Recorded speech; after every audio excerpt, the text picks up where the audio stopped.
There is a constitutional right so basic, so old, and so settled that courts are legally required to pretend it doesn't exist the moment you try to use it. It's called the right to represent yourself. And if you've ever asserted it, you already know how this episode ends. Let's start with the boring part, the law. The Sixth Amendment gives you the right to counsel, but it also gives you the right to say, no thanks, I'll speak for myself. That's not edgy. That's not a loophole. That's been settled Supreme Court law since 1975. Not maybe, not in some circumstances, settled. The rule is simple. If you knowingly and intelligently waive counsel and you're competent, the court must let you represent yourself. Must. Not if it's convenient, not if the judge vibes with you.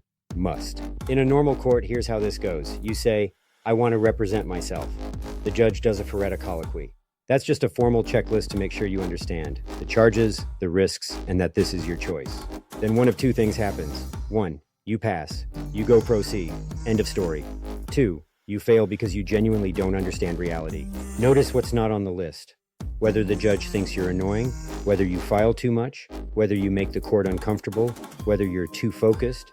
Courts don't get to deny rights because your literacy stresses them out. That's not how rights work. That's how HR departments work. This right exists because the founders were not stupid. They understood something modern courts pretend not to. A lawyer who works for the system will eventually protect the system. So the right to self-representation is the emergency exit, the fire alarm, the I don't trust this process switch.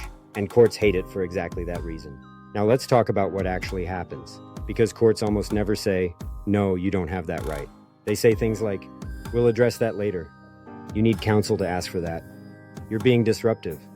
You're too focused on the law. We're concerned about competency. Ah yes, competency. The duct tape of constitutional violations. If a court doesn't want to let you speak, it doesn't argue the law. It questions you. Now let's take this from theory to whatever Washoe County is doing. Here's what happened in my case, stripped of emotion, just facts. I asserted my right to represent myself, multiple times, on the record.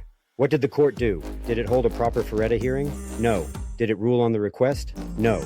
Did it deny it with findings? No. Instead, it did something incredible. It implied that my constitutional literacy and legal focus were evidence of mental incompetence. Read that again slowly. Understanding the law was treated as proof I couldn't understand the law. That's not a legal standard. That's a thought crime.